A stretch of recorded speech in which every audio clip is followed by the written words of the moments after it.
Hey listener, welcome to 1000 Routes. I'm your host, Nick Bennett.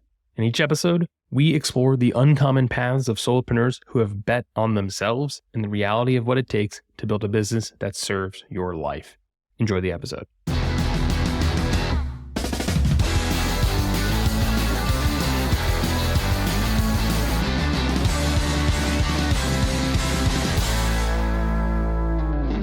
So right now, you have 14 employees. Most people actively choose to not do the employee thing and to go alone.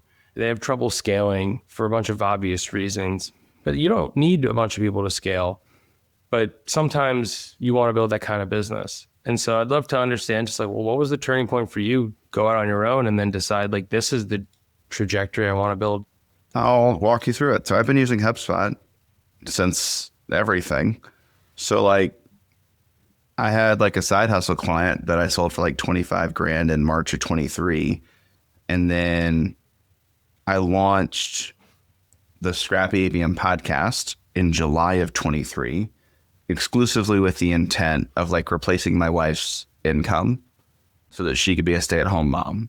So that was the whole plan, was I was going to do this little teeny tiny side hustle and like keep working. I was the head demand gen of the sales enablement company. And like, I loved it. It was super fun. And then from when I launched in July, I then sold 45,000. And then the other thing that happened that we haven't talked about, or that I haven't talked about as much publicly, is also in August, I closed a $150,000 deal. I put that in quotes because essentially when I closed that in August and then I went back to my J job in September, I then had essentially $200K in secured revenue. And then I had a pipeline of like $1.5 million. And I was like, I think we're going to leave my day job. Like, I don't think this makes sense anymore, which is when we talked. And then I left my day job and then that $150K deal backed out. And so it's back down to like $50K in secured revenue. I was like, this sucks. But I already left the day job. But luckily the pipeline was real. So then from September to October, we closed another 100K. And then it was like another 40. And then in December, I closed another like 140-ish K. And when you're saying this real quick, so like, I appreciate you just airing it all out. Yeah. When you say that, like, is that collected one time? Is that like retainer revenue? Is that's... Yeah. So I didn't know what I was doing because I didn't plan to have a business. So like, I just did stuff. And like the first pitch deck was literally, here is everything that I can do. And then some people picked, like the first pitch deck had 16 different service lines, which is dumb. That'll happen. I don't know if you know, like that's really stupid. And now we have 2 service lines. So for context, less is more. It's like way easier to sell when you do like one thing or 2 things. So this was a lot of project revenue. And then we talked about this concept of the activation playbook. And I think it was in December of 23 that somebody was like, I love this playbook concept. Could we just do like one a month ongoing? And I was like, oh, that's an interesting idea. So I then made a retainer model. So like all of this up until this point was largely project revenue. And then I had it was in October, I secured one annual contract that was $80,000. And we live in Cornfield in Indiana. So it's really easy to live cheaply. Like actually, I still live on a budget. To exist, we need like $3,000 a month. Well, I know you're openly a big baby steps and Ramsey guy. Yeah. I've also We're baby step 7. God bless you. Congrats, man. That's a huge accomplishment. Having gone through it myself, I know that doing that work changes your life in a lot of ways. Yes. Not 7 yet, 4, 5, 6, but getting there. So to answer your initial question, none of this was like retainer revenue, and this was not cash collected. So like in the year 2023, I actually only cash collected in our business account $66,000. And I didn't set up a business account until July, but like still, it was not, I think we cash collected $80,000 in like the year 2023. So most of this December was sold for work to then be done the following year. Were you selling this on the idea that you were going to do all the delivery, or was the plan to always find other talented people to help you do it? Or no, I want to remind everybody, like the plan here in July was launch a little side hustle. Yeah. And the plan then in September was like, I think I could leave my day job. And then the plan in October, November, and then December was, oh, I think I have a business. This could work. So in December, I hired like a business coach. And side note, if you hire a coach, fire a coach quickly. And I say that from the perspective of a guy that like, I got what I needed from my coach in like 4 months, but then I kept him around for 9 because I really liked the guy, but it just is a waste of money after the first 4 for me personally. So I hired a coach though. And then in January, actually like mapped out an organizational vision and mission and like the idea of an org chart and like core values and all that kind of stuff. Because I was like, I think this is a real business at this point. And then, you know, the story I tell is it was like January, I hired a contractor and it was wild for me because I was charging a client like $100 an hour and I was working 80 hours a month for them. So then I hired a contractor and I was like, hey, what if I paid you $70 an hour for 65 hours a month? And he was like, that sounds great. And that was the first time I was like, whoa, I literally just bought back 65 hours of my time. I get $15. Yeah, it's like $30 an hour margin on his time for not having to do anything. And then I'm still involved 15 hours a month for meetings and strategy and making sure he's doing the right stuff. This is awesome. So then I just was like, I should do that more because that sounds great. Yeah. So we kept closing things slowly. And then we had a solid uptick in April. How are you acquiring clients real quick? Like where were these clients coming from? LinkedIn and I had a podcast. So you were drinking your own whiskey and yeah, like I just did the same stuff I told everybody else to do, which is shocking. It worked. Funny how that happens. So from like October until March, I only had like the one contractor that was working for me for like 60 hours a month. And he started in January. And then I had another guy that would help me out on like ops stuff for like 8 hours a month. So for context, we got up to like 50 to 60 grand in revenue coming in per month with like me and like 2 80-hour a month contractors, which is stupid because I was working like 120-hour weeks. And then my loving wife, who was postpartum, was working 20 to 30 hours for free editing podcasts. So like it was a family endeavor to build up the bank account because before I hired people, I wanted a stacked bank account. So it was in April that I was like, I want to hire some more contractors.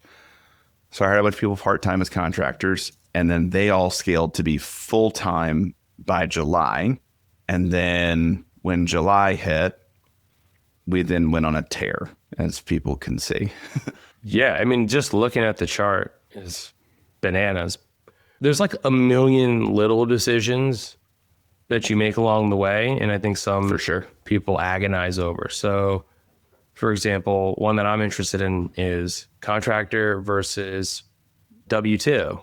How did you decide on which way to go and that it was best for the business to ultimately bring people on that way? And then you've also talked about a few false starts that you've had, like that didn't work out so great. Like you've hired too many people at once and that like puts a ton of drag on the company. So I'm curious, like how you thought about all that and worked through that.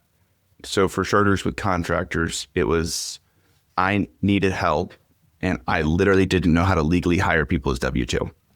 So that was just easier to get it started. And then I ended up going to a fractional HR company that started with us in July. And I was like, hey, I have a bunch of contractors that want to work here as FTEs. Can we get them set up as W-2 employees starting January 1st? Yeah, that sounds great. So I always had the intent to inevitably transition from contractor to W-2 when I even hired these people. And I just said, this is a contract to hire role. We're a 6-month-old company. So like when I would interview people, I would say, I literally don't know how to hire W-2 employees. I'm working on it. So we will get there, but like, I need help now and you need work.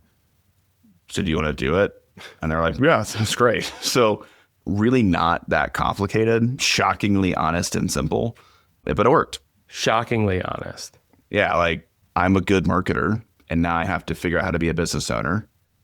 That's a bigger shift. Yeah, it's huge. And what I will call out, and like, this is what I know now, I've learned a lot of lessons on this front. So like one, people that are willing to work as part-time contractors as like essentially a day job were not the best talent because they couldn't find other things. So like everyone that we hired, other than 2, I fired 7 people because they were not good. They didn't have other employment.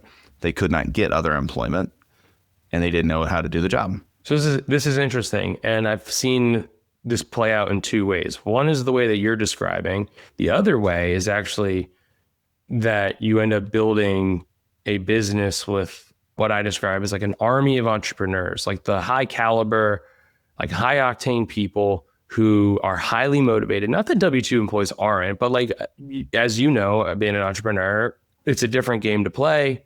And the work you have to do to keep going, like you have to earn your business every single day in a different way. And so I've found that some people have been very successful with like that army of entrepreneurs and to kind of not own a portion of their portfolio, but like, for lack of a better term, right? They have a solid chunk of their time dedicated to their business and their clients.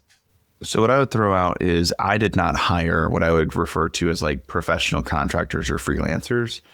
I hired people that were W-2 employees previously and either did this as a side hustle or didn't have another job.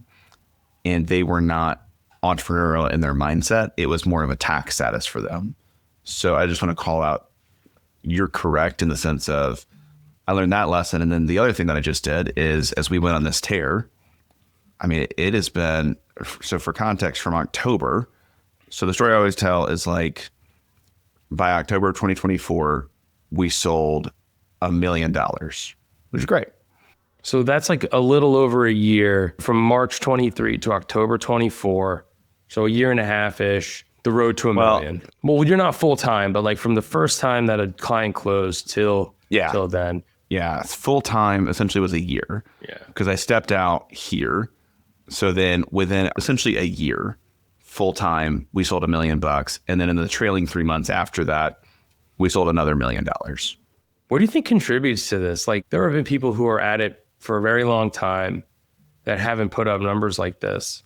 And I'm curious from your perspective, like, is it just the courage to ask for a very high value project and or retainer number? Like, what do you think contributes to being able to put up numbers like that? There's a lot of things. So like thing one is I had been talking publicly about account-based marketing for 3.5 to 4 years before I launched my own business. Highly conditioned market for sure. Yeah, like people already generally knew me in the space. So essentially, even though I incorporated Scrappy ABM at a certain point in time, I had essentially been running Scrappy ABM for free through content and through hopping on consulting calls just to be helpful for 3 years. So what it felt like is I essentially just said, hey, my doors are open now and I actually do this for a living. That's really all that changed. So a lot of pent up demand. Yeah. Because like the other thing that people get, like this was all inbound. I've actually not gone outbound for a sale ever. Well, you're a highly relationship driven person. Like long before this existed, you were doing the marketing ladder, trying very hard to meet a lot of people. you were always putting posts together to bring more people together, to help other people find jobs. Like you have always spent a lot of time leaning into the relational side of building a business or just being a human, right? Like it wasn't ever about traffic, or at least from the outside looking at it, it doesn't look like it's about traffic. It's about building relationships. And I think this is all of that. This is the culmination of all of that. Like everyone knew you. This is an outcome of the years that you put in to building relationships with people. Yes. And the core thing that I would say is different from the thing that I have continued to do is I still do speaking engagements whenever asked, and I don't charge for that because for me, the opportunity to go is more important than the $2,000 that I would get as a speaking fee. I say yes to every podcast interview that is still asked of me, just as a standard, because I also repurpose a lot of that content for our own show. I still do networking calls where there's no ask or no sale. And I do an absurd number of webinars. Like for context, if we flash forward a little bit to, I forgot agency sales cycles because this was really slow because it was year one. And then like I did $1 million in sales in the first full year. And then 3 months later, I did another $1 million in sales. So I was like, God, it's like, we're just going to be on an incredible upward trend and tear. And I forgot like, oh yeah, there's like a sales cycle here.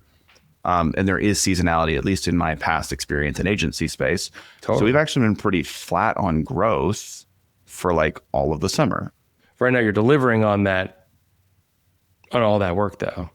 Yeah. So when this flat happened, I was like, crap. So I, in the past 60 days, have done 60 podcast interviews and 18 webinars. And now it's been the past 2 weeks. So it's right after the 4th of July. We generated over 2 million in pipeline in 2 weeks because I went out and went insane on content creation and relationship and networking so that when people's second half of the year budgets opened up, I have literally been people's first call.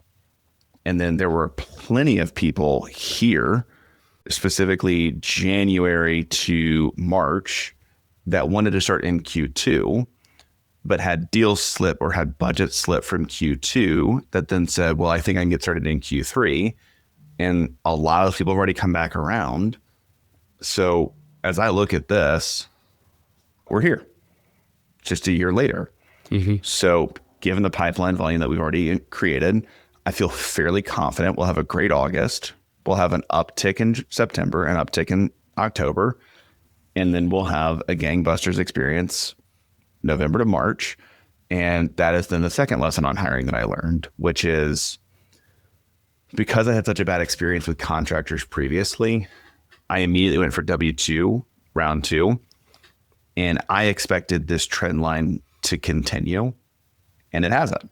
So we're going to be fine. But like Q3 is not going to look great for us on like a cash flow perspective because I've got fixed costs and we have not continued to sell to backfill some of those fixed costs for like 3 months. Just pipeline wasn't there. So my new lesson is having a bunch of contractors that are professional contractors where you pay a premium, but you don't commit yourself to significant fixed costs. You can scale capacity up and down pretty quick on the extreme ends or whatever.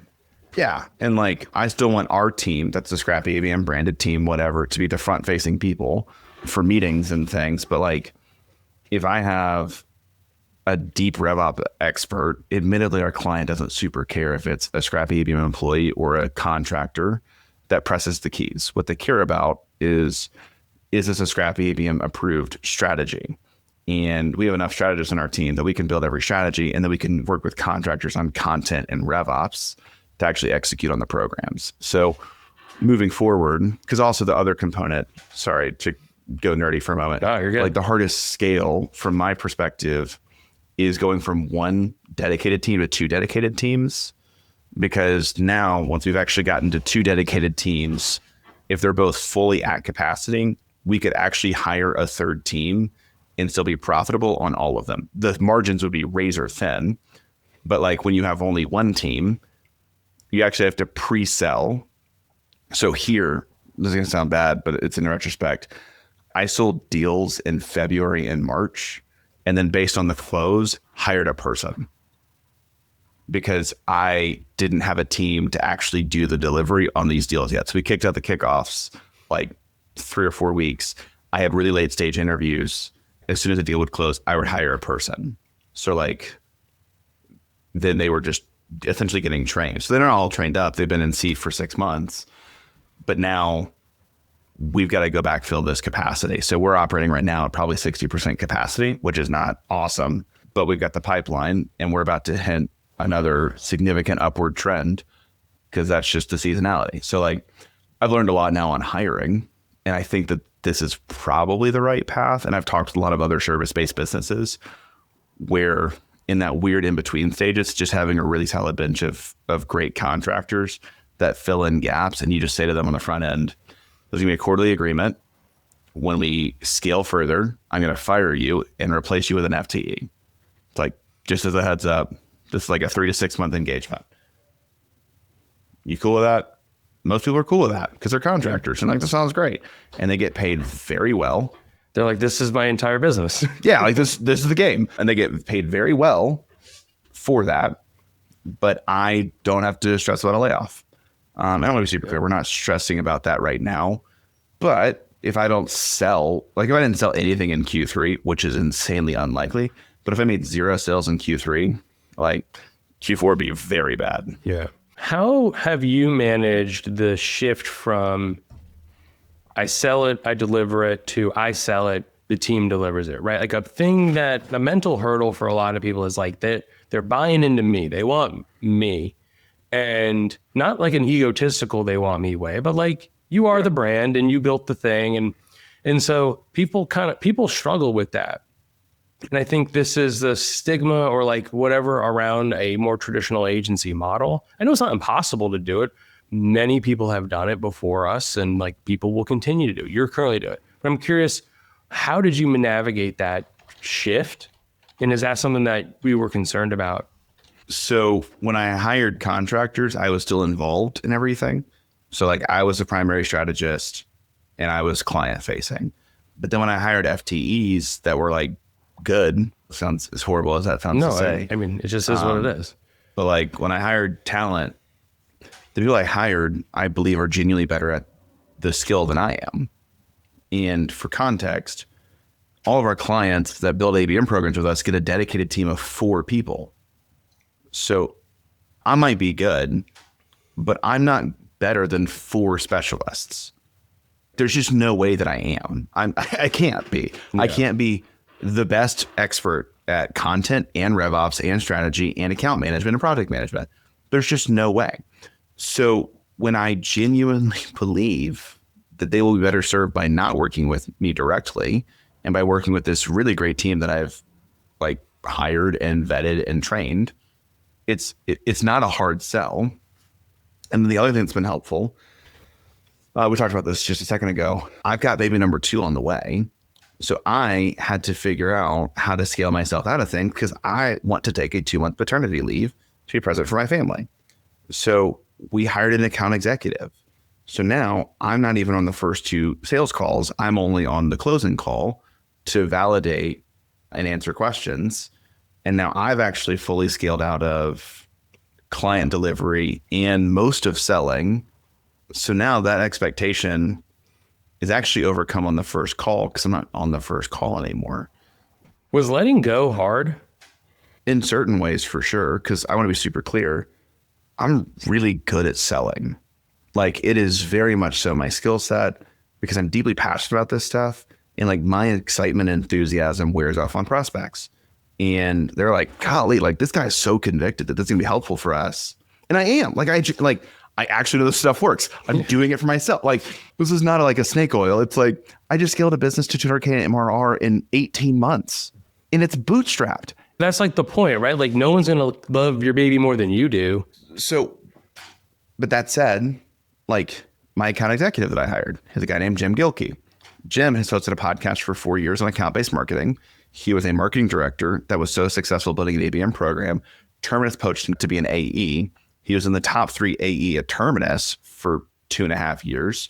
And then he got recruited over to the CS and account management side. Jim, as an AE, has been in ABM in marketing, sales, and customer success in the past 6 years, and has hosted a podcast. So he can sell both sides of the business. So again, it's not hypothetical. I legitimately hire people that I actually think are better at the job than I would be. So when I then delegate to them, it's actually something I can delegate. And I know that they will do it better than me. So sales has probably been the hardest thing for me to give up because it's also the lifeblood of the business. But like, in an ironic sense, having a baby that's almost here has been a forcing function because I want to take off for 8 weeks. I've been preparing to take off for 8 weeks for all of September and October since January. So all of this year has just been ramping up a team and scaling myself out of things so that then I can be super present for my family, which we all claim we build these businesses to be present for our families and take care of our families, but then we get consumed by them. So like, Guilty. I'm trying to do it. And who knows, I may come back from paternity leave in November and I may not have a business anymore. And that's fine. You know, I'll figure it out from there. I doubt that, but it's I guess it's an option. I mean, it'll be the first time that I've stepped away for more than a week. And even when I stepped away for a week, I still took a couple calls here and there. So like, you know, we'll see. But I would imagine you have a right hand, like there's a second in command somewhere that you're not going to vaporize into dust. Yeah. His name is Greg Toller. Greg is our COO. He is a former CMO that's led multiple companies through acquisitions, and he helped build all of our systems and processes. And like, I've now worked with Greg and known Greg we've done stuff off and on together in different organizations, but I've known Greg for like 5 years. And like, when we were building some aspects of the business, like he flew up here and like stayed in my house in the guest bedroom and like hung out with our family. Like that close. I like Greg a lot. I like Jim a lot. You should, yeah. If you're going to trust him with your business. Yeah. So like the talent's impeccable. So it's truly going to be easy to step away. Who was the most impactful hire that like created this space for you? You reference like buy back your time, right? Like who made the biggest difference for you? A lot of people think EAs, a lot of people think contractors. Who was that for you? Greg. Yeah, that's what I figured. I'm not process oriented. And we are a business that just develops processes. So like what I would do is I'd word vomit stuff at Greg and then Greg would turn it into a framework. And like, that now became the foundation of how we talk and publicly promote the business is we only speak about the frameworks that we use to execute. That's not actually my skill set. I've gotten better at it because I spent a lot of time with Greg, and Greg's like just a framework wizard. But like my skill set is people, his is processes. And in order to scale a business, you need processes. So classic visionary integrator. Yeah. Collab. It's that exactly. So I'd actually tell somebody like the people that I trust in my life, it's like my wife and then Greg. So if that shows you anything, he's great. So I want to go back. You talked about hiring a coach and you said that you let them overstay their welcome or what, not in so many words, right? You're like, I let them hang around longer than I needed to. What difference did having a coach make for you? Because I think there's this other idea that like not everyone seeks help. So what was your motivation to seek help? How'd you know? And then have you worked with people since? So I'll go ahead and give the quick context of the coach that I hired. So like I'm very openly a Christian, and he was a believer that had built and sold a couple agencies previously and specifically followed a thing called System and Soul that was designed to how do you build a business and good systems that also take care of the souls within them. Everything about that is like, that's exactly what I would like to do. It's all the boxes. Yeah. Yeah. So like, and it's very similar to EOS in some ways. So that was helpful. And when I think back on it, what did I need help with? I needed help creating a vision and a mission that was larger than can Mason eat? And I needed help thinking through an org chart. And I know that it sounds odd, but just like, when you map out the roles in the organization and then you see all the seats that you currently fill, you're like, got it. So like when I went to go hire people, I just hired based on the org chart. And then I literally removed myself from a seat. It was awesome. So it was the most helpful thing from a hiring roadmap perspective, but of just like, these are all the roles that I sit in, what it takes up my most time, what am I also really bad at, and what do I hate? And I just bought back all my time. So did that. But I mean, I kept him around for 9 months, and like we would try to do a quarterly review thing, but it was meant for like a leadership team. And at the time, the first one was like me and my wife. And I love my wife, but my wife is a nurse, and she was mainly there because she was like, you paid $3,000 for this. We should probably have someone else show up for you. In Q2, we never did it. We couldn't get it scheduled because the other person that was on our leadership team-ish had a full-time day job. So like we could never get it scheduled with them. And then in Q3, I did it by myself. So like it was supposed to be a leadership thing for like quarterly alignment and whatever. And we didn't have a leadership team. So I should have just had the help on the front end and not the ongoing help. And then the other thing is I liked him because he had built and sold multiple agencies. What I then later learned is I outgrew him in my first year. He had never broken a 7-figure mark. So when I looked at trying to build a business, I wanted to be guided by people that had already been there and done that. So when I transitioned away from that coach, I've now done the acquisition.com workshop. So I've gone out to Vegas. Now I did their initial workshop and then I did their upsell. So they've analyzed our business and told us all the ways that we suck, which has been super helpful. And we're going back again in October. And then I also joined a thing called C12, which is Christian business leaders that get together once a month for a full day. And the guys in that group are non-competitive, but they all have, I'm the smallest business in the room. And there are a couple of people in there that I would consider to be somewhat significantly heavy hitters. Like there's a guy in there that's a $1 billion business, that's third generation. There's another guy in there that owns, and I can't say names because of NDAs, but like there's another guy that owns a consulting AI business that's been super helpful for me as I think through AI implementation in our business. And then there are a couple of guys in there that either run family offices or run private equity groups that have done massive investments. So they are significant heavy hitters. And then I'm just a guy that like runs a small marketing agency, and none of them know how to do marketing. So like I help them learn how to do marketing, and then they help me figure out how to be a business owner. And like, it's been a very mutually beneficial relationship. There's a lot to be said for who you surround yourself with. Like surrounding yourself with entrepreneurs is one thing. Surrounding yourself with entrepreneurs at like a whole, that caliber, a whole other masterclass. You can't like buy that education. Yes. There was a minimum revenue that you had to be, and it's $2 million a year. So I barely scrape by. And that's exactly how I wanted it. Because if I am barely able to qualify to be even in the room, that means that the caliber of people are exponentially greater than me. And that's what I was hoping for. Literally every single thing in there is going to be helpful. Yep. There's nowhere to go but up. So no private coaching, but like, so a lot of community-based stuff, but building more like mentors and kind of in groups and stuff has been the thing. And like specifically on mentors, this is going to sound really odd, but like Hermosi talks about this a lot publicly, there's a lonely season. So like I had not yet built a business of any substance. So there were people that I would have loved to meet with, but I wasn't there yet. I wasn't on anybody's radar. Now that I've built a business that I'll do 2.5 million this year. Again, that's in like 2.5 years. So it's not just that I built a $2.5 million business. It's that I did it and it happened quickly. And that amount of work has caught attention from a couple of people. So I now meet with once a month a CEO that just sold his insurance tech company for $120 million.